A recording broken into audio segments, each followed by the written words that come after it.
Nunca olvidaré aquel domingo de abril en Valencia. El cielo estaba despejado, las calles olían a azahar y yo había preparado la paella perfecta, como me enseñó mi abuela Carmen. Era el cumpleaños de Javier, mi esposo desde hacía 3 años, y quería sorprenderlo con una comida familiar. Nuestra casa, un pequeño piso en el barrio del Carmen, se había llenado con el aroma del azafrán y el romero cuando sonó el timbre. Era doña Pilar, mi suegra, puntual como siempre, con su vestido de flores y su collar de perlas falsas que jamás se quitaba. Detrás de ella entró Lucía, la hermana de Javier, con sus 2 hijos pequeños que corrieron directamente hacia el televisor. Y finalmente, Antonio, el padre de Javier, un hombre callado que siempre me saludaba con una sonrisa tímida. «Huele maravilloso, Marta», dijo doña Pilar, mientras dejaba su bolso sobre el aparador. No me pasó desapercibida la forma en que sus ojos recorrieron la sala, inspeccionando cada rincón como si fuera una inspectora de sanidad. 3 años de matrimonio, y todavía sentía que mi casa nunca estaba a la altura de sus expectativas. «Gracias, doña Pilar. Es la receta de mi abuela», contesté, intentando mantener la sonrisa. Javier debería llegar en cualquier momento. Tuvo que pasar por la oficina para recoger unos documentos. «¿Un domingo?», preguntó Antonio frunciendo el ceño. «Ese muchacho trabaja demasiado». Me encogí de hombros, sin querer admitir que yo también estaba sorprendida cuando Javier me dijo que saldría temprano. Últimamente pasaba mucho tiempo fuera de casa, siempre con la excusa del trabajo. Una constructora en crisis necesitaba horas extra, me decía. Yo le creía, o al menos intentaba creerle. Mientras servía las bebidas, mi teléfono vibró en el bolsillo. Era un mensaje de Javier. «Llegaré tarde. Empiecen sin mí». Sentí como el estómago me daba un vuelco. No era la primera vez que esto pasaba, pero en su propio cumpleaños, con toda su familia esperando, respiré hondo y anuncié la noticia con la mejor sonrisa que pude fingir. «Típico de Javier», murmuró doña Pilar, y noté cierta complicidad en su mirada hacia su hija Lucía, siempre tan ocupado. La comida transcurrió entre conversaciones forzadas y silencios incómodos. Los niños se quejaban de que la paella tenía demasiado pimentón. Lucía hablaba sin parar de su nuevo trabajo en una agencia de viajes, y Antonio se limitaba a asentir mientras miraba su plato. Doña Pilar, por su parte, no perdía oportunidad de comentar sobre lo difícil que era mantener un matrimonio cuando ambos trabajaban tanto. En mis tiempos, una mujer sabía que su lugar estaba en casa, cuidando de su marido, dijo, mientras yo servía el postre, una tarta de naranja que había preparado la noche anterior. Pero ahora todas quieren ser independientes, tener su carrera, y mira lo que pasa. Sentí como la rabia me subía por el pecho, pero me contuve. No era el momento de crear más tensión. Además, ¿qué podía decir? ¿Que sospechaba que su querido hijo me estaba engañando? ¿Que las llamadas a escondidas y los mensajes borrados me mantenían despierta por las noches? Eran casi las 6 de la tarde cuando escuché la llave en la puerta. Javier entró con paso inseguro, la corbata torcida y una sonrisa que no le llegaba a los ojos. Traía un ramo de rosas rojas, como si eso pudiera compensar su ausencia. «¡Feliz cumpleaños!», exclamaron todos a la vez, mientras yo permanecía en silencio, observándolo. Había algo en su mirada que no reconocía, algo distante y a la vez culpable. La familia se marchó poco después, entre abrazos y promesas de verse pronto. Cuando cerré la puerta tras ellos, el silencio cayó como una losa entre Javier y yo. «Lo siento», dijo finalmente, dejándose caer en el sofá. «El trabajo está imposible». «No me mientas, Javier», respondí, sorprendiéndome a mí misma por la firmeza de mi voz. «No hoy.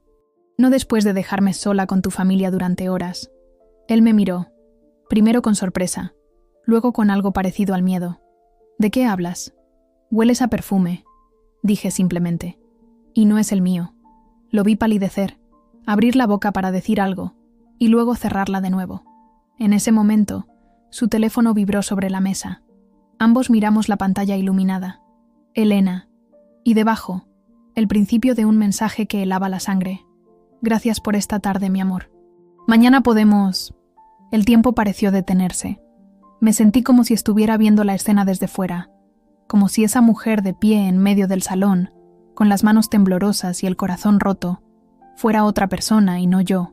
Javier se lanzó hacia el teléfono, pero yo fui más rápida. Lo tomé y me dirigí al balcón. Valencia se extendía bajo mis pies, ajena a mi dolor, con sus luces comenzando a encenderse en el crepúsculo. «Marta, por favor», suplicó Javier siguiéndome. «Puedo explicarlo». «¿Explicar qué?», pregunté, mientras desbloqueaba su teléfono. No necesitaba su contraseña. La conocía desde siempre, igual que creía conocerlo a él. ¿Explicar que me has estado mintiendo? ¿Que mientras yo preparaba tu cumpleaños, tú estabas con otra? Los mensajes se desplegaron ante mis ojos como una cascada de traiciones. Elena no era nueva en su vida. Había cientos de conversaciones, fotos, planes. Llevaba meses engañándome, quizás desde el principio. «No es lo que parece», intentó defenderse, pero su voz sonaba hueca, vacía de convicción. Sentí una calma extraña apoderarse de mí. Era como si, de repente, todas las piezas encajaran. Las llegadas tarde, las llamadas a escondidas, su creciente distancia. No era paranoia mía, como había llegado a pensar. Era la simple y dolorosa verdad. «Quiero que te vayas», dije, devolviéndole el teléfono. «Ahora. Marta, por favor, es mi casa también. La casa está a mi nombre», le recordé. Mi padre, siempre desconfiado, había insistido en que comprara el piso yo sola, antes de casarme. En este momento es lo único que tengo claro. Quiero que te vayas. Vi el pánico en sus ojos, la realización de que esta vez no habría disculpas ni promesas vacías que pudieran salvarlo. Intentó acercarse, tocarme, pero me aparté como si su contacto quemara. «Dame una oportunidad», susurró. «Te quiero, Marta». «Ha sido un error estúpido. Un error de meses», respondí, señalando hacia la puerta. «Recoge lo que necesites para esta noche y vete. Mañana puedes venir por el resto cuando yo esté trabajando». No sé de dónde saqué la fuerza para mantenerme firme, mientras lo veía meter algunas cosas en una mochila, quizás del dolor, que era tan intenso que se había transformado en algo sólido, algo que me sostenía en lugar de hundirme. Cuando cerré la puerta tras él, el silencio del apartamento me envolvió como una manta pesada. Me dejé caer en el suelo, apoyada contra la pared, y finalmente dejé que las lágrimas fluyeran.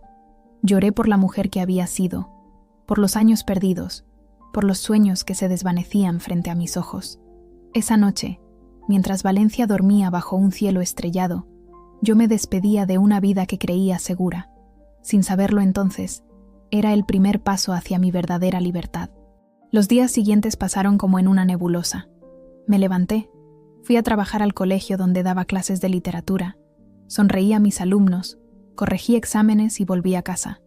Todo en automático, como si una versión paralela de mí misma se hubiera hecho cargo mientras yo me escondía en algún rincón oscuro de mi mente. El martes, al volver del trabajo, encontré el apartamento diferente. Faltaban cosas. La colección de vinilos de Javier ya no estaba en la estantería. Sus libros habían desaparecido, dejando huecos en las baldas como dientes caídos en una sonrisa rota. Había cumplido su palabra y había venido a recoger sus pertenencias mientras yo no estaba. Me serví una copa de vino y me senté en el balcón. Desde allí podía ver el mercado central, donde comprábamos los ingredientes para nuestras cenas de los sábados. 3 calles más allá estaba el bar donde nos conocimos, durante las fallas de hace 5 años. Cada rincón de Valencia guardaba un recuerdo que ahora dolía como sal en una herida abierta. Mi teléfono no dejaba de sonar, mensajes de Javier alternados con llamadas de su madre. No contesté a ninguno. ¿Qué podía decirles? Que sabía que doña Pilar estaría del lado de su hijo, sin importar lo que hubiera hecho. Que seguramente ya tendría preparado un discurso sobre cómo las mujeres modernas no sabemos mantener a nuestros maridos felices. La única llamada que atendí fue la de mi hermana Sofía, que vivía en Barcelona con su esposo y sus gemelos. «¿Estás bien?», preguntó, sin preámbulos, en cuanto descolgué. «No», respondí con sinceridad, «pero lo estaré. Puedes venir a quedarte con nosotros», ofreció. Los niños estarían encantados de ver a su tía favorita. Consideré la idea por un momento. Escapar de Valencia, de los recuerdos, de la posibilidad de cruzarme con Javier y Elena en cualquier esquina. Pero algo dentro de mí se rebeló ante esa solución. «Gracias, Sophie, pero no. Esta es mi casa. Mi vida está aquí. No voy a ser yo quien huya». Después de colgar, me encontré recorriendo el apartamento, tocando los espacios vacíos que había dejado Javier, como quien palpa una muela extraída con la lengua. En el dormitorio, abrí su lado del armario, vacío excepto por una camisa olvidada y una caja de zapatos en la parte superior. Bajé la caja y la abrí, esperando encontrar algún viejo recuerdo. En su lugar, había facturas, decenas de ellas, restaurantes caros, hoteles, joyerías, y todas de los últimos meses, todas con fechas en las que supuestamente estaba trabajando hasta tarde. Entre las facturas encontré también varias cartas del banco. Mientras las leía, sentí que el suelo se abría bajo mis pies. Javier había solicitado un préstamo personal a mis espaldas. 80.000 euros que, según parecía, ya estaban casi agotados. Me senté en la cama, tratando de procesar esta nueva traición. No solo me había engañado con otra mujer, sino que también me había ocultado problemas financieros graves. ¿En qué se había gastado tanto dinero? ¿Regalos para Elena? ¿Hoteles de lujo? ¿O había algo más que yo desconocía? Esa noche no dormí.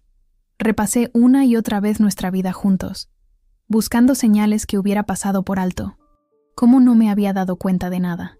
¿Tan ciega había estado por amor? Al amanecer, tomé una decisión. Llamé al colegio para pedir unos días libres, algo que nunca antes había hecho. Luego contacté con Ramón, un viejo amigo de mi padre que era abogado.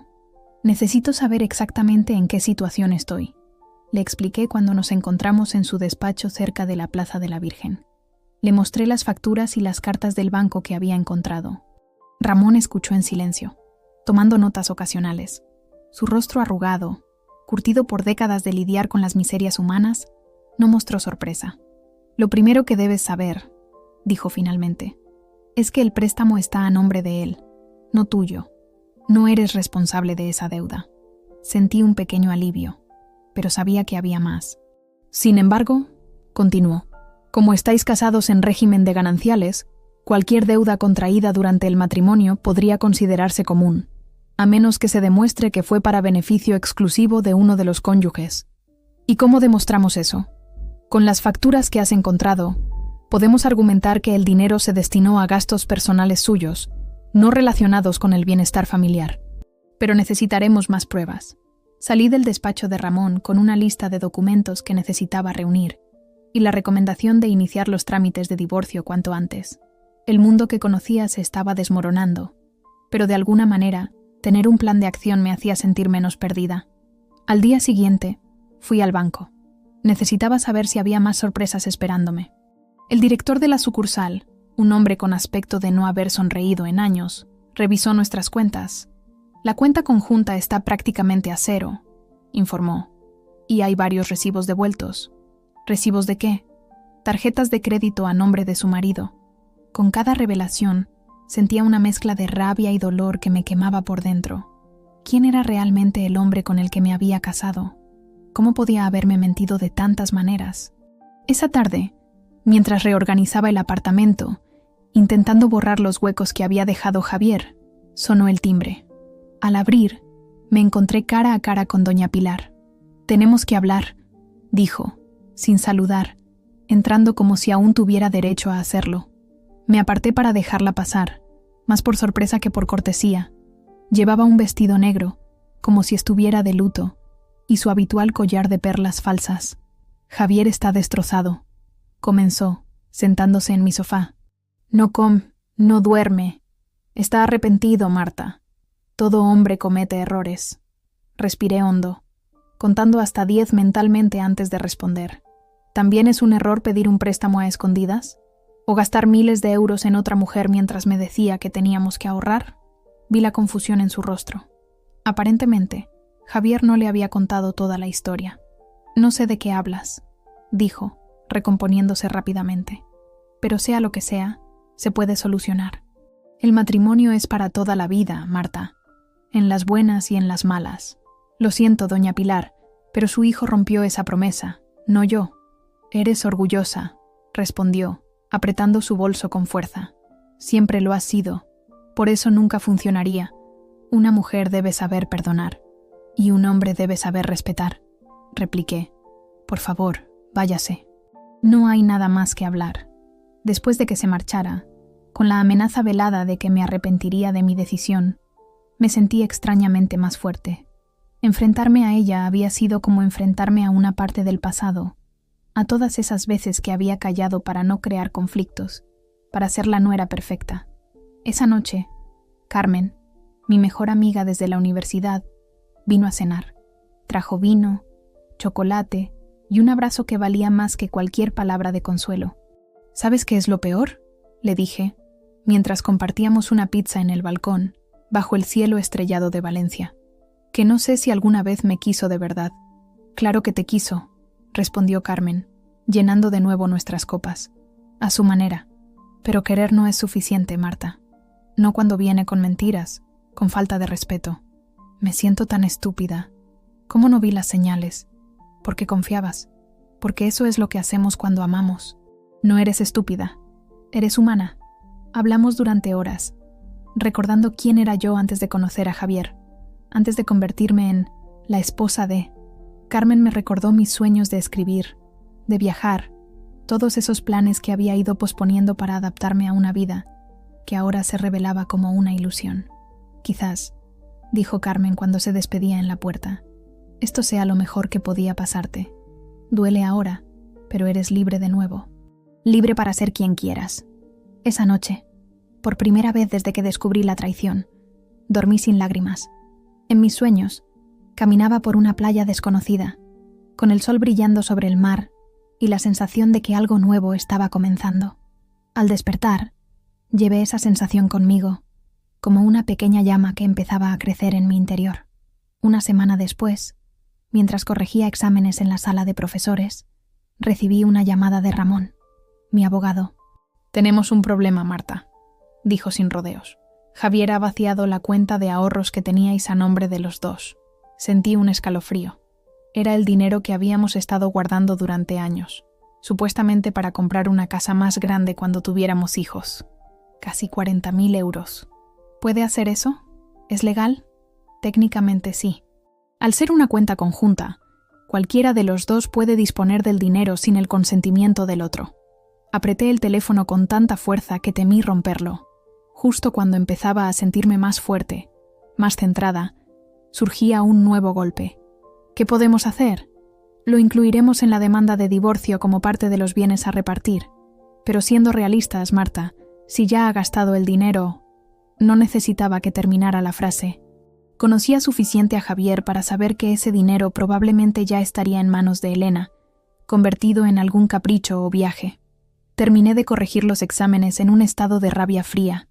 No podía permitir que esto me hundiera de nuevo. Necesitaba un plan, una forma de recuperar el control de mi vida, de mi futuro. Al salir del colegio, en lugar de ir directamente a casa, caminé hasta el río Turia, ahora convertido en un hermoso jardín que atravesaba la ciudad. Me senté en un banco, observando a las familias pasear, a los corredores, a los grupos de amigos riendo. La vida continuaba, indiferente a mi drama personal. Saqué mi viejo cuaderno de notas, el que siempre llevaba conmigo para apuntar ideas para historias que nunca escribía. Empecé a hacer cálculos, mi sueldo como profesora, mis gastos, lo que quedaba en mi cuenta personal que, afortunadamente, Javier no podía tocar. La situación no era ideal, pero tampoco desesperada. Podría mantener el apartamento, al menos por ahora. Tendría que ajustar gastos, olvidarme de caprichos, pero sobreviviría. Sin embargo, la idea de empezar de cero a los 35 años, después de haber creído que mi futuro estaba asegurado, resultaba aterradora. Estaba tan absorta en mis pensamientos que no noté la presencia a mi lado hasta que habló. «Marta, ¿eres tú?» Levanté la mirada y me encontré con los ojos amables de Alejandro Vega, el padre de Daniela, una de mis alumnas. Lo había conocido en las reuniones escolares, un hombre reservado que siempre asistía solo a los eventos de su hija. «Alejandro, hola», respondí, cerrando rápidamente mi cuaderno. No quería que nadie viera mis patéticos cálculos financieros. «Perdona si te interrumpo», dijo, señalando el espacio vacío a mi lado. «¿Puedo?» Asentí y se sentó, manteniendo una distancia respetuosa. Llevaba ropa deportiva y parecía haber estado corriendo. «Daniela me habla mucho de ti», comentó. Dice que eres su profesora favorita. Sonreí, recordando a la niña de 12 años, brillante y curiosa, que siempre tenía una pregunta extra al final de la clase. Es una alumna maravillosa. Tiene mucho talento para la escritura. Lo sé. Sigue tus pasos en eso. Lo miré confundida. ¿Mis pasos? Daniela me contó que escribes, que has publicado cuentos en algunas revistas. Me sorprendió que supiera eso. Había publicado algunos relatos años atrás, antes de conocer a Javier, cuando todavía creía que podría dedicarme a la literatura. Era algo que rara vez mencionaba ahora. Eso fue hace tiempo, dije, restándole importancia. Ahora apenas escribo. Es una pena.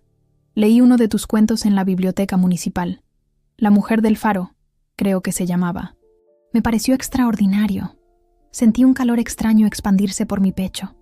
Era la primera vez en años que alguien mencionaba mis escritos, que alguien los recordaba.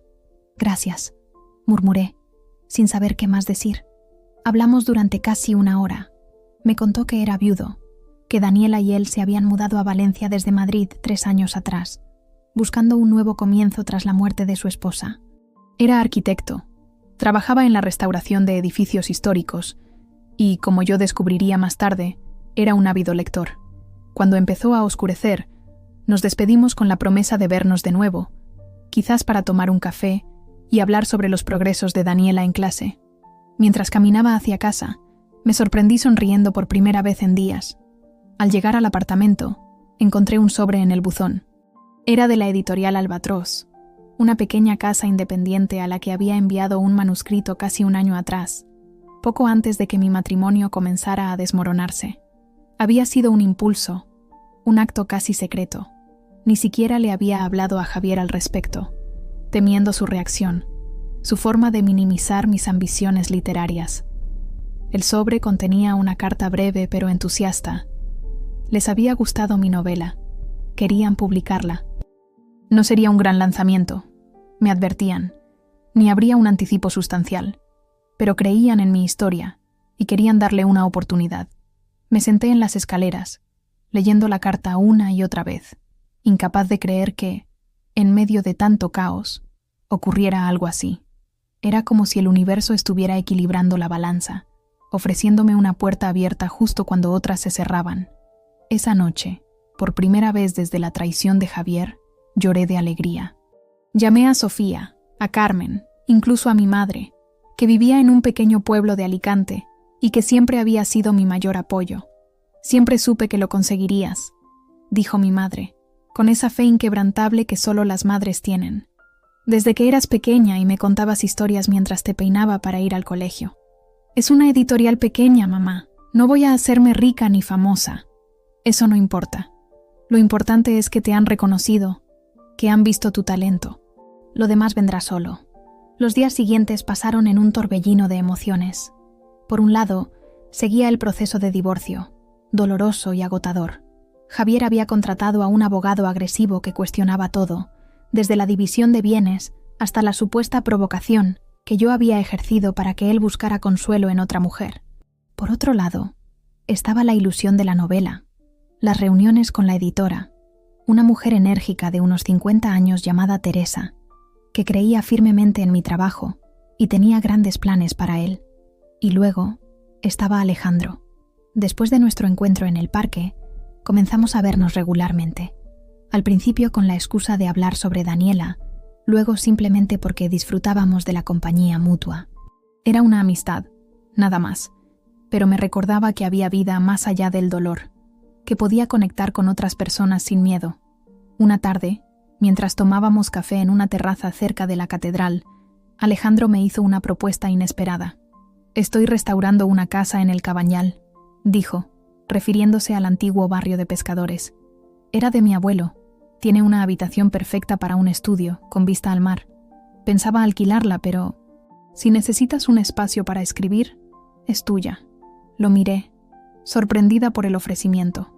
No podría aceptarlo sin pagar un alquiler justo. Él sonrió, con esa sonrisa tranquila que estaba aprendiendo a apreciar. Podríamos llegar a un acuerdo. Daniela necesita ayuda con literatura y tú eres la mejor profesora que conozco. ¿Me estás ofreciendo un trueque? ¿Clases particulares a cambio de un estudio? Exactamente. Todos ganamos. Consideré la oferta. Un espacio propio, lejos del apartamento lleno de recuerdos. Un lugar donde podría escribir, pensar, reconstruirme. Tengo que pensarlo, dije finalmente. Es muy generoso, pero... Tómate tu tiempo, respondió, sin presionar. La oferta seguirá en pie. Esa noche, mientras preparaba la cena, sonó el teléfono. Era un número desconocido. Al contestar, la voz de Elena, la amante de Javier, me sorprendió tanto que casi dejé caer el móvil. Necesito hablar contigo, dijo, su voz tensa, nerviosa. Es importante. Mi primer impulso fue colgar, pero algo en su tono me detuvo. ¿De qué se trata? No por teléfono. ¿Podemos vernos? Mañana, en la cafetería dulce junto al mercado. Dudé. ¿Qué podía querer esta mujer de mí? ¿Era una trampa? ¿Javier estaría detrás de esto? Por favor, insistió. Te prometo que no te arrepentirás. Accedí, más por curiosidad que por otra cosa.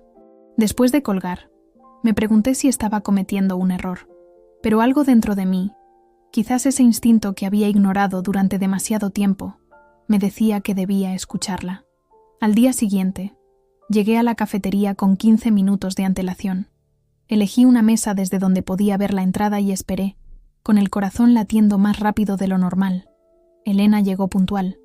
Era más joven de lo que había imaginado, quizás unos 25 años, con el pelo rubio recogido en una coleta sencilla y ojos cansados. Llevaba una carpeta bajo el brazo y parecía tan nerviosa como yo. Gracias por venir, dijo, sentándose frente a mí. No sonrió, no intentó ser amigable. Sé que debes odiarme. No te conozco lo suficiente para odiarte, respondí con sinceridad. Es a Javier a quien conozco, o creía conocer. Ella asintió, como si entendiera perfectamente. Abrió la carpeta y sacó varios documentos. Javier no es quien crees, dijo, empujando los papeles hacia mí. Y yo no soy la única. Mientras revisaba los documentos, sentí que el mundo se detenía a mi alrededor. Eran extractos bancarios, facturas, incluso capturas de pantalla de conversaciones. Todas demostraban que Javier no solo me había engañado con Elena, sino que también había utilizado su posición en la constructora para desviar fondos, para estafar a clientes y proveedores. ¿Por qué me muestras esto?, pregunté cuando finalmente levanté la mirada. «Porque va a hundirse», respondió Elena, su voz apenas un susurro. «Y va a intentar arrastrarte con él. La policía está investigando. Es cuestión de tiempo». «¿Trabaja conmigo?», le pregunté. Ella negó con la cabeza. «Ya no. Terminó hace semanas cuando descubrí todo esto. Pero tú sigues casada con él, legalmente vinculada». Comprendí entonces por qué me había contactado. No era por bondad o arrepentimiento. Era por autoprotección. Si Javier caía, quería asegurarse de que no la salpicara a ella. «Gracias», dije, guardando los documentos. «Supongo». Elena se levantó, dejando un billete para pagar su café sin tocar. «No me agradezcas, solo... ten cuidado. Es capaz de cualquier cosa cuando se siente acorralado». Después de que se marchara, permanecí sentada durante largo rato, asimilando lo que acababa de descubrir. Mi marido no era solo un mentiroso y un infiel, era un delincuente. Y yo había estado ciega, sorda y muda ante todas las señales. Salí de la cafetería con una extraña sensación de liberación, como si la última pieza del rompecabezas hubiera encajado finalmente, permitiéndome ver la imagen completa. Ya no había dudas, ya no había «y sí», solo certezas y el camino a seguir. Esa tarde llamé a Alejandro. «Acepto tu oferta», dije sin preámbulos. «El estudio en el Cabanyal. ¿Estás segura?», preguntó, sorprendido por mi repentina decisión. «Completamente. Necesito un nuevo comienzo. Un lugar donde pueda escribir, donde pueda ser yo misma de nuevo». Hubo un breve silencio al otro lado de la línea, y luego su voz, cálida y reconfortante. «Entonces, será un honor ser parte de ese nuevo comienzo». Mientras colgaba, miré por la ventana hacia Valencia, la ciudad que había sido testigo de mi dolor y que ahora, quizás, sería también testigo de mi renacimiento.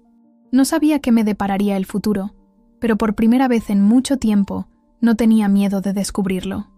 El estudio era más hermoso de lo que Alejandro me había descrito. Ocupaba la planta superior de una antigua casa de pescadores en el Cabañal, con ventanas que daban directamente al Mediterráneo. Las paredes estaban recién pintadas de blanco, pero conservaban la textura original, ligeramente irregular, que les daba carácter.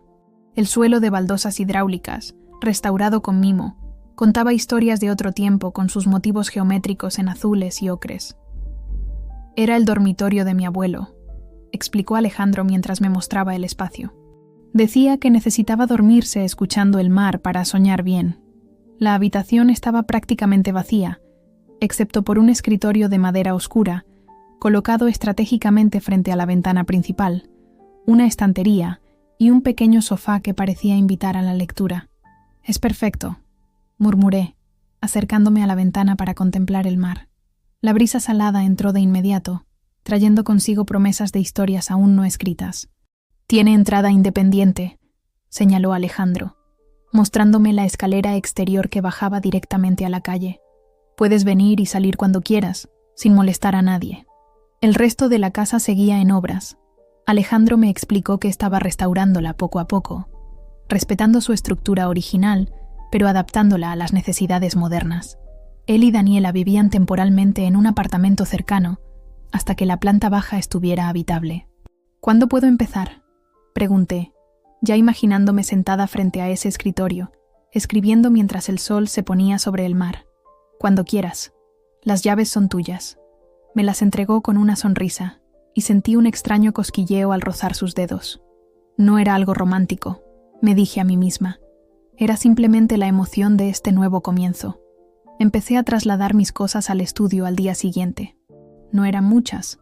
Mi ordenador portátil, algunos libros de referencia, cuadernos, mi vieja máquina de escribir que casi nunca usaba pero a la que no podía renunciar, y una pequeña planta de lavanda que Carmen me había regalado cuando me mudé a Valencia 7 años atrás. «Para que siempre te recuerde a casa», había dicho entonces, refiriéndose a nuestro pueblo natal en Alicante, donde los campos de lavanda se extendían hasta donde alcanzaba la vista. Teresa, mi editora, estaba entusiasmada con mi nuevo espacio de trabajo. «Es exactamente lo que necesitabas», dijo cuando vino a visitarme una tarde. «Un lugar tuyo, sin fantasmas del pasado». Estábamos trabajando en los últimos detalles de mi novela antes de enviarla a imprenta. La luz del faro, se titularía, una historia sobre una mujer que hereda un faro abandonado y al restaurarlo descubre diarios de la antigua farera que la llevan a replantearse su propia vida. «Es autobiográfico, ¿verdad?», preguntó Teresa mientras revisaba las últimas correcciones.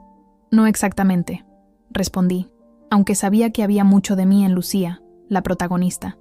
Digamos que entiendo su necesidad de encontrar un propósito, de reconstruirse, pues has conseguido que se sienta real, auténtica. Eso es lo que atrapa al lector. Las clases particulares con Daniela comenzaron esa misma semana. Era una niña brillante, de 12 años, con una imaginación desbordante y una sensibilidad poco común para su edad. Cada martes y jueves, después del colegio, venía al estudio y trabajábamos juntas durante 1 hora y media.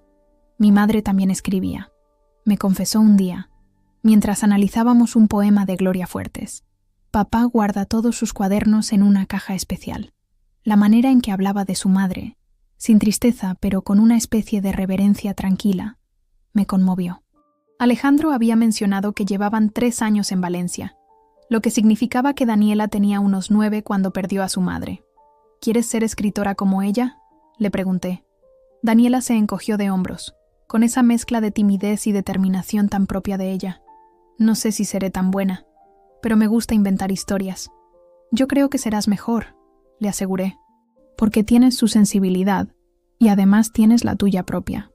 Esas sesiones con Daniela se convirtieron en uno de los momentos más esperados de mi semana. Ver cómo su confianza crecía, cómo sus textos ganaban profundidad y matices, me llenaba de un orgullo que nunca había experimentado como profesora de grupo. A veces, Alejandro venía a recogerla y se quedaba un rato, compartiendo un café conmigo mientras observábamos el mar desde mi ventana. Hablábamos de libros, de arquitectura, de la historia del barrio que él conocía al detalle. Nunca mencionaba a Javier ni a mi matrimonio fracasado, como si respetara ese territorio doloroso. esperando que fuera yo quien decidiera cuándo entrar en él. Un sábado por la mañana, mientras trabajaba en un nuevo relato, inspirado por las casas coloridas de El Cabañal, escuché golpes en la puerta. Era Ramón, mi abogado. «Perdona que venga sin avisar», dijo, con expresión grave. «Pero es importante». Le ofrecí un café y nos sentamos en el pequeño sofá junto a la estantería. De su maletín sacó varios documentos. «La policía ha detenido a Javier», anunció sin rodeos. «Estafa, malversación, falsificación de documentos. La lista es larga. Aunque Elena me había advertido, la noticia me golpeó como una ola fría. ¿Cuándo? Ayer por la tarde. Intentaron localizarte en tu apartamento, pero ya no vives allí, según me dijeron». Era cierto. 2 semanas atrás, había decidido alquilar mi piso en el centro y mudarme permanentemente a una pequeña vivienda cerca del estudio. El barrio de El Cabañal, con sus calles estrechas, sus fachadas de azulejos y su ambiente de pueblo dentro de la ciudad, me había conquistado por completo. «¿Qué significa esto para mí?», pregunté, temiendo la respuesta. «En principio, nada legal», me tranquilizó Ramón. «Los documentos que me trajiste, los que te dio Elena, fueron muy útiles. Demuestran que no estabas al tanto de sus actividades, pero la prensa ya se ha hecho eco, y tu nombre aparece como su esposa». Sentí un nudo en el estómago. Mi novela estaba a punto de publicarse. Mi nombre aparecería en librerías, en reseñas, ¿y ahora estaría también vinculado a un escándalo financiero? «El divorcio aún no es definitivo», continuó Ramón, «pero podemos acelerar el proceso dadas las circunstancias. Y pediremos específicamente que puedas recuperar tu apellido de soltera de inmediato». Asentí, agradecida por su previsión. Volver a ser Marta Ferrer, en lugar de Marta Salgado, sería un paso más en mi renacimiento. Esa tarde, después de que Ramón se marchara, me senté frente al mar con una copa de vino. El sol comenzaba a ponerse, tiñendo el cielo de naranjas y rosados que se reflejaban en el agua. Pensé en Javier, en la celda donde ahora estaría, y sentí una mezcla extraña de pena y alivio. Pena por la persona que una vez creí que era. Alivio por haber escapado antes de que fuera demasiado tarde. Mi teléfono sonó, sacándome de mis pensamientos. Era Alejandro. «¿Estás bien?», preguntó. «He visto las noticias». No había mencionado a Javier por su nombre, como si quisiera mantenerlo fuera de nuestra conversación, pero su preocupación era evidente. «Estoy bien», respondí, sorprendida de comprobar que era cierto. «Es extraño, pero me siento liberada, como si fuera la confirmación final de que hice lo correcto al marcharme». Hubo un breve silencio, y luego su voz, cálida y reconfortante. «Daniela y yo vamos a hacer una paella en la playa. ¿Te gustaría unirte a nosotros?». La invitación me tomó por sorpresa. Era la primera vez que me proponía algo que no estuviera relacionado con el estudio o las clases de Daniela. «Me encantaría», respondí antes de que la duda pudiera instalarse. Nos encontramos en la playa de la Malvarrosa al atardecer. Alejandro había montado un pequeño campamento, una mesa plegable, sillas, el hornillo para la paella y una nevera con refrescos y vino. «¡Marta!», exclamó Daniela al verme, corriendo a abrazarme. Llevaba el pelo recogido en una trenza y un vestido de flores que le daba un aire mayor. «Papá va a enseñarme a hacer paella. ¿Quieres aprender también?». Pasamos la tarde cocinando juntos, riendo cuando casi se nos quema el arroz, brindando con refrescos y vino bajo el cielo cada vez más estrellado. Alejandro resultó ser un cocinero sorprendentemente bueno, con esa seguridad tranquila que parecía caracterizarlo en todo lo que hacía. Mientras comíamos, con el rumor del mar de fondo y las luces de Valencia brillando a lo lejos, sentí una paz que creía olvidada. No era felicidad, todavía no. Era algo más sutil, más frágil. La sensación de que, pese a todo, la vida continuaba ofreciendo momentos de belleza inesperada. «Gracias», dije cuando Daniela se alejó para jugar con otros niños en la orilla. Lo necesitaba más de lo que pensaba. Alejandro me miró con esos ojos cálidos que parecían entender sin necesidad de palabras. A veces, el mejor antídoto contra el dolor es la normalidad. Hacer cosas cotidianas, sencillas, con personas que te aprecian. ¿Es lo que hiciste tú? Después de... No terminé la frase, pero él asintió, entendiendo perfectamente a qué me refería. Sí, Daniela me salvó, no con grandes gestos, sino con la rutina diaria: preparar desayunos, llevarla al colegio, leerle cuentos antes de dormir. La vida sigue, incluso cuando crees que no puedes seguir con ella. Esa noche, al volver a mi pequeño apartamento cerca del estudio, escribí hasta el amanecer. No trabajé en mi novela, ni en ningún proyecto concreto. Simplemente dejé que las palabras fluyeran, como una forma de procesar todo lo que había sucedido en las últimas semanas, todo lo que estaba sintiendo. Y por primera vez desde que descubrí la traición de Javier, no escribí sobre pérdida o dolor. Escribí sobre posibilidades. La presentación de mi novela se programó para mediados de octubre, coincidiendo con la Feria del Libro de Valencia. Teresa había conseguido un espacio en la librería Bartleby, un encantador local en el barrio de Ruzafa conocido por apoyar a autores independientes. No esperes multitudes, me advirtió mientras preparábamos el evento. Es una primera novela y somos una editorial pequeña, pero te prometo que cada persona que venga estará genuinamente interesada en tu trabajo. Los días previos a la presentación fueron un torbellino de nervios y preparativos. Había escrito y reescrito mi discurso decenas de veces, indecisa entre mostrarme vulnerable y compartir cómo la escritura había sido mi salvación, o mantener una distancia profesional y hablar solo del libro en términos literarios. Sé tú misma, me aconsejó Carmen durante nuestra última cena antes del gran día. Las personas conectan con la autenticidad, no con los discursos perfectos. La tarde de la presentación, mientras me arreglaba en mi pequeño apartamento, el teléfono sonó. Era mi madre. «Cariño, lo siento muchísimo», dijo con la voz entrecortada. «No podré ir. Tu tía Rosario ha tenido una caída y están operándola de urgencia. Estoy en el hospital con ella». Sentí una punzada de decepción, aunque entendía perfectamente las circunstancias. Mi madre había planeado venir desde Alicante específicamente para la presentación. Era la primera vez que vería realizado mi sueño de publicar. «No te preocupes, mamá», la tranquilicé. «Lo importante es que la tía se recupere. Ya celebraremos juntas en otro momento». Después de colgar, me miré al espejo. Llevaba un vestido azul marino sencillo pero elegante, el pelo recogido en un moño bajo y un collar de plata que había sido de mi abuela. Respiré hondo, intentando calmar los nervios que me atenazaban el estómago. «Puedes hacerlo», me dije. «Has sobrevivido a cosas peores». Llegué a la librería media hora antes de lo previsto. El espacio estaba bellamente dispuesto, con hileras de sillas frente a una pequeña mesa, donde se apilaban ejemplares de La luz del faro. Ver mi nombre en la portada, Marta Ferrer, me produjo una emoción indescriptible. Había vuelto a mi apellido de soltera justo a tiempo para la publicación, otro símbolo de mi renacimiento. Teresa me recibió con un abrazo y me presentó al librero, un hombre de mediana edad con gafas de montura gruesa y una pasión evidente por los libros que llenaban su tienda. Poco a poco, el espacio comenzó a llenarse. Para mi sorpresa, muchas caras me resultaban familiares. Compañeros del colegio, vecinos del Cabanyal, incluso algunos padres de mis alumnos. Y entonces los vi, Alejandro y Daniela, entrando con timidez, ella con un ramo de flores silvestres en las manos. No les había dicho nada sobre la presentación. No quería que se sintieran obligados a asistir.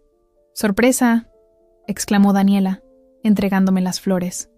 No podíamos perdérnoslo. Alejandro sonrió, con esa sonrisa cálida que había llegado a apreciar tanto. «Estamos muy orgullosos de ti».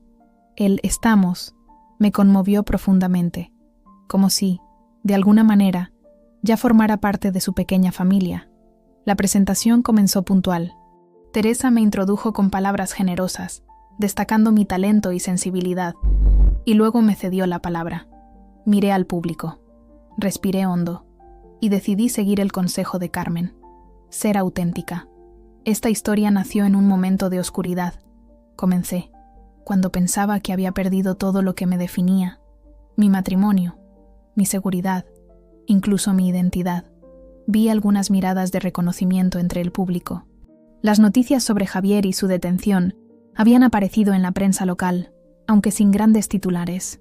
La constructora para la que trabajaba no era lo suficientemente importante como para generar un escándalo mediático, pero descubrí que, a veces, Es necesario perderlo todo para encontrar lo que realmente importa.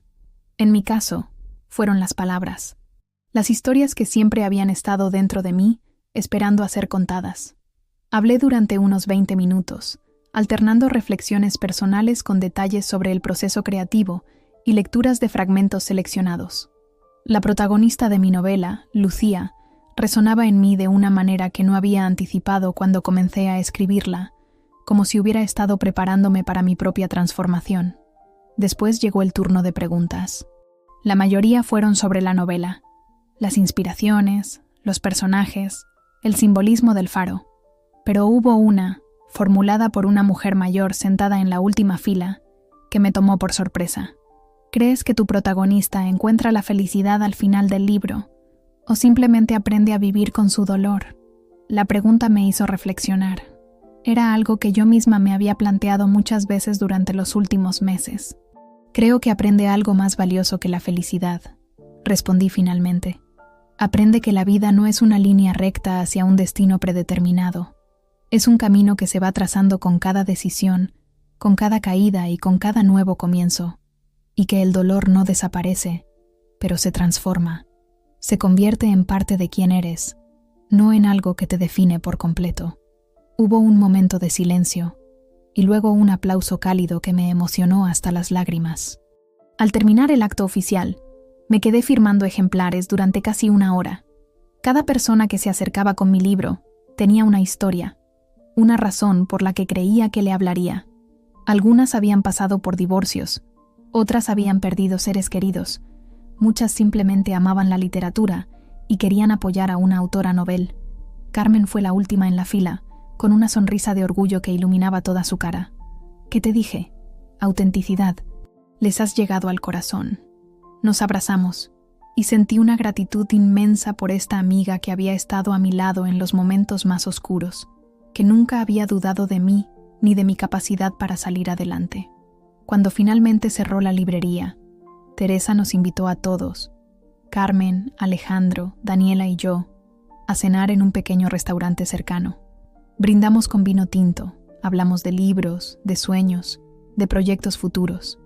Me sentí parte de algo, de un círculo de afecto y respeto mutuo que nada tenía que ver con las relaciones tóxicas que había dejado atrás.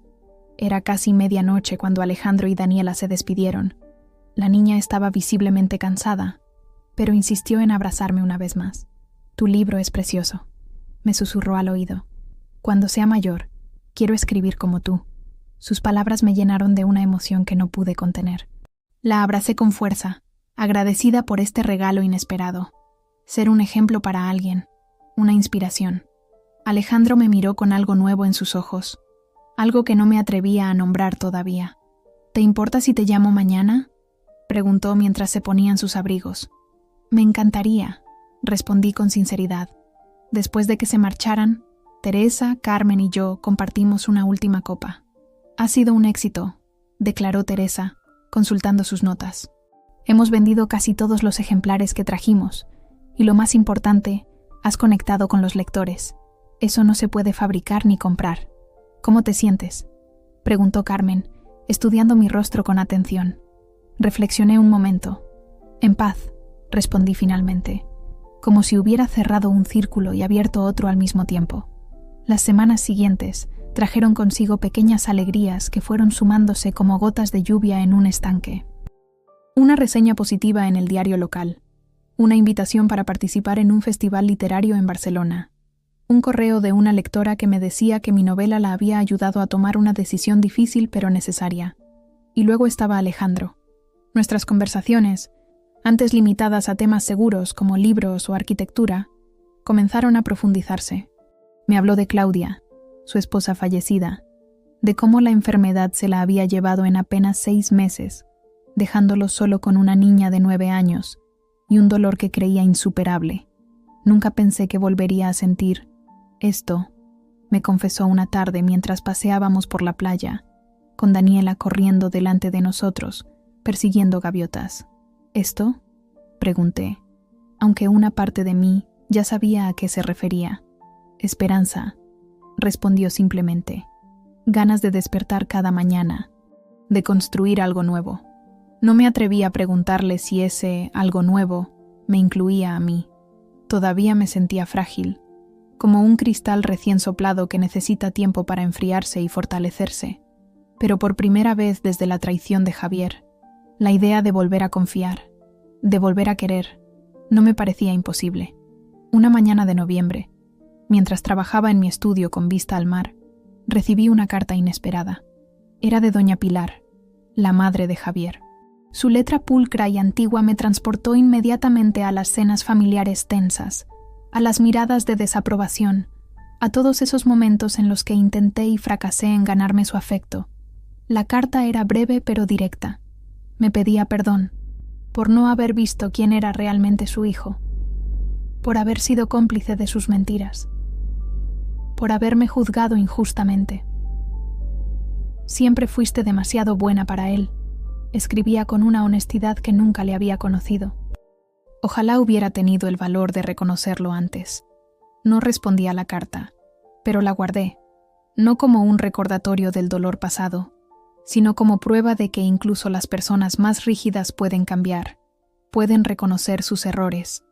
Era un pequeño consuelo saber que, en cierto modo, había sido vindicada.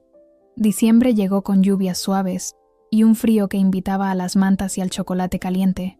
Mi novela seguía vendiéndose a un ritmo modesto pero constante. No era un bestseller, pero estaba encontrando su camino hacia los lectores adecuados, aquellos que resonaban con la historia de Lucía y su faro. Y yo estaba encontrando mi propio camino también. Un camino que no había planeado, que no se parecía en nada a lo que había imaginado para mí, pero que, de alguna manera, parecía exactamente lo que necesitaba. Una tarde, mientras ayudaba a Daniela con un proyecto escolar en mi estudio, la niña me hizo una pregunta que me dejó sin palabras. «Marta, ¿tú quieres a mi papá?» Me quedé paralizada, con el lápiz suspendido sobre el papel. «¿Por qué me preguntas eso?» Ella se encogió de hombros, con esa franqueza desarmante propia de los niños. «Porque él te quiere a ti. Me lo ha dicho. Bueno, no con esas palabras exactas, pero dice que eres especial, que le haces sentir vivo de nuevo». Sentí un calor expandirse por mi pecho, una mezcla de miedo y esperanza que me dejó sin aliento. «Tu papá es muy importante para mí», respondí con cautela. «Ambos lo sois». Daniela sonrió, aparentemente satisfecha con mi respuesta. «Bien», dijo simplemente, volviendo a su proyecto, «porque creo que serías una madrastra genial». Esa noche, mientras las luces de los barcos parpadeaban en el horizonte y el rumor del mar me acompañaba, reflexioné sobre todo lo que había ocurrido en el último año. La traición, el dolor, la rabia, pero también el descubrimiento, la creación, la posibilidad de un nuevo amor. No sabía qué me depararía el futuro con Alejandro y Daniela. No sabía si mi segunda novela, ya tomando forma en mi cabeza, tendría el mismo éxito que la primera.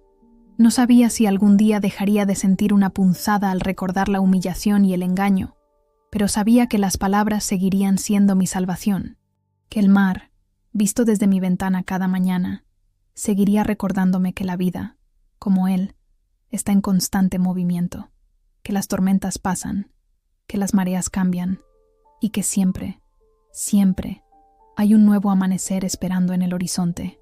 La primavera llegó a Valencia con una explosión de color y aroma. Los naranjos florecieron en las calles, las terrazas se llenaron de gente, y el mar, visto desde mi ventana, brillaba con una intensidad renovada.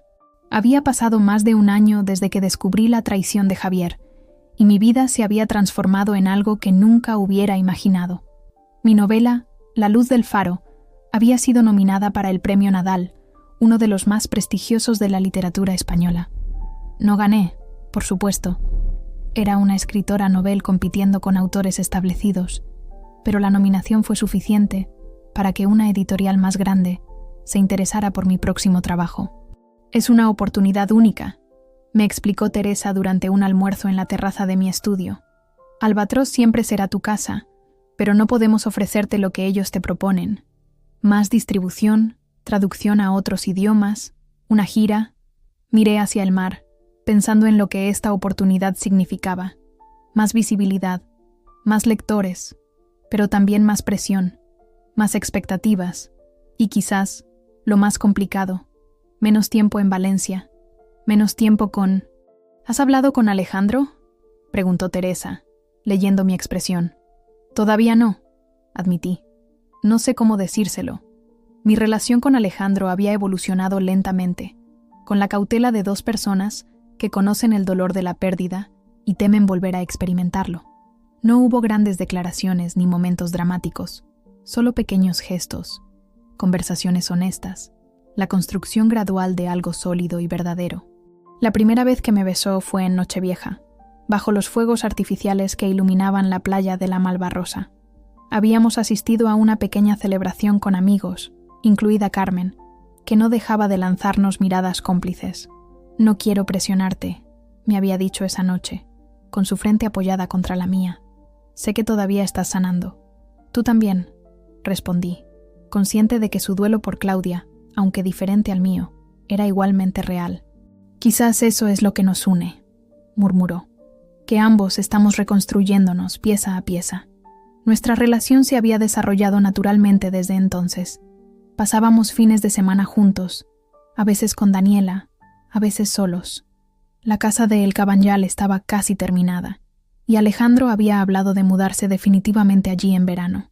«¿Y qué pasará con mi estudio?», había preguntado yo, medio en broma, medio en serio. «Siempre será tuyo», respondió él con seriedad. «El trato sigue en pie. Clases para Daniela a cambio del espacio. Aunque ahora me permito añadir un nuevo beneficio». «¿Cuál?». «Tenerte cerca», dijo simplemente, y sentí como mi corazón se expandía con una calidez a la que todavía no me acostumbraba. «Deberías hablar con él hoy mismo», insistió Teresa, devolviéndome al presente. «La editorial quiere una respuesta esta semana». Asentí, sabiendo que tenía razón. No podía tomar una decisión de esta magnitud sin consultarlo con Alejandro. No porque necesitara su permiso. Había aprendido a no depender de la aprobación de un hombre, sino porque lo que ocurriera en mi vida ahora afectaba también a la suya y a la de Daniela. Esa tarde, después de que Teresa se marchara, llamé a Alejandro y le pedí que viniera al estudio cuando saliera del trabajo.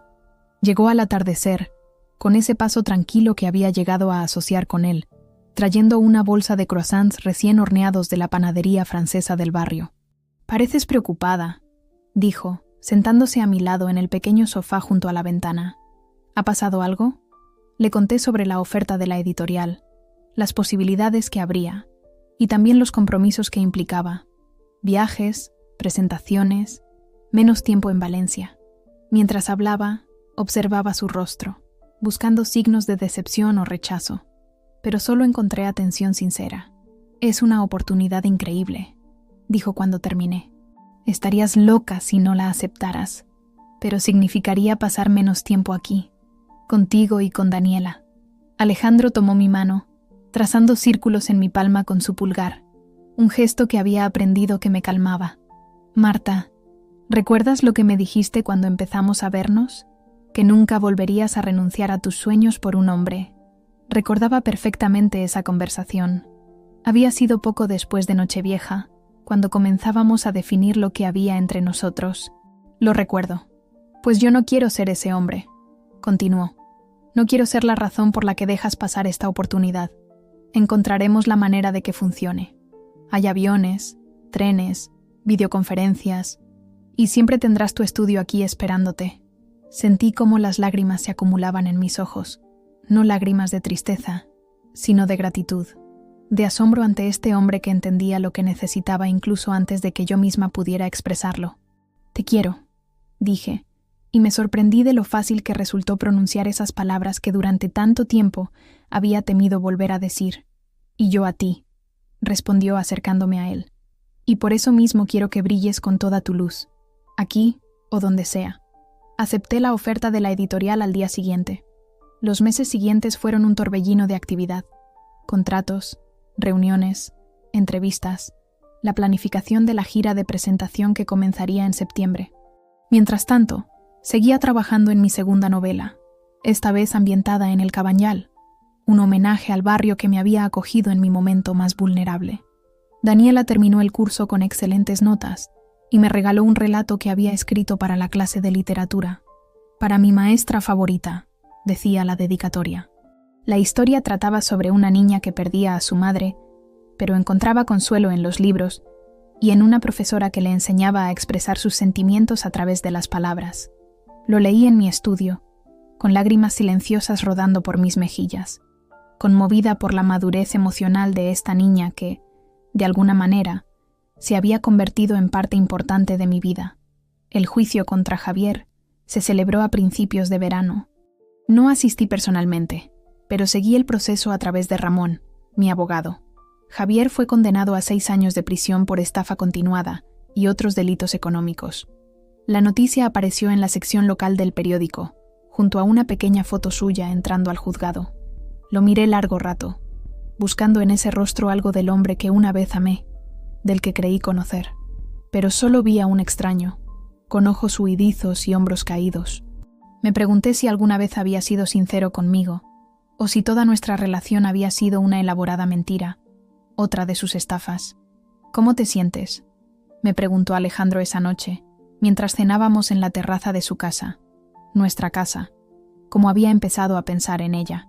«En paz», respondí tras reflexionar un momento, como si finalmente pudiera cerrar ese capítulo de mi vida por completo. Agosto llegó con su calor sofocante y la promesa del cambio. La casa de El Cabanyal estaba finalmente terminada, un hermoso ejemplo de restauración respetuosa que había atraído la atención de varias revistas de arquitectura. Mi estudio seguía siendo mi refugio, ahora conectado a la casa principal por una escalera interior que Alejandro había diseñado específicamente, simbolizando la unión de nuestras vidas sin perder la independencia que ambos valorábamos. Una tarde, mientras preparábamos la cena, Alejandro cortando verduras, yo preparando una sangría, Daniela poniendo la mesa en la terraza, recibí una llamada de Teresa. «Lo has conseguido», exclamó sin preámbulos. «Van a traducir La luz del faro al francés, al italiano y al alemán». La noticia nos llevó a improvisar una pequeña celebración esa misma noche. Carmen vino con su nuevo novio, un profesor de música al que había conocido en el conservatorio. Teresa trajo a su esposa, una mujer encantadora, que trabajaba como restauradora en el Museo de Bellas Artes. Mi madre, que pasaba unos días con nosotros, preparó su famosa tortilla de patatas. Bajo las estrellas, con el rumor del mar como música de fondo, brindamos por los sueños cumplidos y por los que estaban por venir. Observé los rostros alrededor de la mesa, iluminados por las velas y la felicidad compartida, y sentí una gratitud que me desbordaba. Nunca pensé que volvería a sentirme así. Le confesé a mi madre más tarde, cuando nos quedamos solas un momento. «Así como, hija, completa, en casa, como si todas las piezas encajaran finalmente». Mi madre sonrió, con esa sabiduría tranquila que siempre había admirado en ella. «A veces tenemos que romper un espejo para ver nuestro verdadero reflejo», dijo. «El dolor nos rompe, pero también nos revela quiénes somos realmente». La noche antes de partir para mi gira de presentaciones, que comenzaría en Madrid y seguiría por Barcelona, Sevilla y otras ciudades antes de saltar a América Latina, Alejandro me llevó a caminar por la playa. Daniela se había quedado en casa con mi madre, aparentemente ocupadas preparando una sorpresa de despedida. El cielo estaba despejado, salpicado de estrellas, y la luna llena iluminaba la arena con un brillo plateado que parecía sacado de un sueño. Caminamos en silencio, disfrutando de la brisa marina, nuestras manos entrelazadas, como si siempre hubieran estado destinadas a encontrarse. «Tengo algo para ti», dijo Alejandro finalmente, deteniéndose junto a la orilla. De su bolsillo sacó una pequeña caja de madera, hermosamente tallada. «¿Qué es esto?», pregunté, tomándola con curiosidad. «Ábrela». Dentro había una llave. No una llave cualquiera, sino una antigua, de hierro forjado, con intrincados detalles. «Es la llave original del faro de Cullera», explicó Alejandro. «Lo están restaurando, y el encargado del proyecto es un viejo amigo. Cuando le hablé de tu novela, insistió en que la tuvieras tú. Tomé la llave con reverencia, sintiendo su peso en mi mano, el metal frío contra mi piel. Era como sostener un pedazo de historia, un símbolo perfecto de todo lo que la luz del faro representaba para mí. «Es perfecta», murmuré, conmovida por el detalle, por lo bien que este hombre me conocía. «Como tú», respondió, y entonces, para mi sorpresa, Se arrodilló sobre la arena. Marta Ferrer, ¿me harías el extraordinario honor de casarte conmigo? La pregunta me dejó sin aliento. No porque no la esperara, nuestra relación había evolucionado hacia ese punto naturalmente, sino por la perfección del momento, por la certeza absoluta que sentí al escucharla. Sí, respondí sin dudar, con una seguridad que nacía no del impulso o la fantasía, sino del conocimiento profundo de lo que habíamos construido juntos. 1000 veces sí. Cuando volvimos a casa, Daniela y mi madre nos esperaban con una tarta casera y una pancarta hecha a mano que decía: «Felicidades, familia». Aparentemente, todos estaban al tanto del plan, excepto yo. «¿Estás contenta?», me preguntó Daniela mientras cortábamos la tarta, sus ojos brillantes de emoción. «Más que contenta», respondí, abrazándola. «Estoy en casa». Esa noche, mientras hacía la maleta para el viaje, encontré una nota doblada dentro de mi ordenador portátil. Era de Alejandro. «Ve y conquista el mundo con tus palabras», decía. «Nosotros estaremos aquí esperándote, siempre». Este no es un final, es un nuevo comienzo. Guardé la nota junto a la llave del faro en el pequeño joyero que siempre llevaba conmigo cuando viajaba. 2 tesoros que me recordarían, durante las semanas de ausencia, que ahora tenía un lugar al que volver, un hogar en el verdadero sentido de la palabra. A la mañana siguiente, mientras el taxi me llevaba al aeropuerto, miré por última vez la casa de El Cabañal, con su fachada de azulejos restaurados y su estudio en la planta superior donde había renacido como escritora y como mujer. Alejandro y Daniela estaban en la puerta, despidiéndose con la mano. No sentí tristeza al alejarme, solo una dulce anticipación, porque sabía que, no importaba cuán lejos fuera, el camino siempre me traería de vuelta a ellos, a este lugar donde había aprendido que, a veces, es necesario que todo se derrumbe para poder construir algo más fuerte, más verdadero, más propio. Y mientras el avión despegaba sobre Valencia, con el Mediterráneo extendiéndose como una sábana azul bajo el cielo despejado, sonreí al pensar en todo lo que había perdido, y sobre todo, en todo lo que había encontrado. El círculo estaba completo, y al mismo tiempo, apenas comenzaba.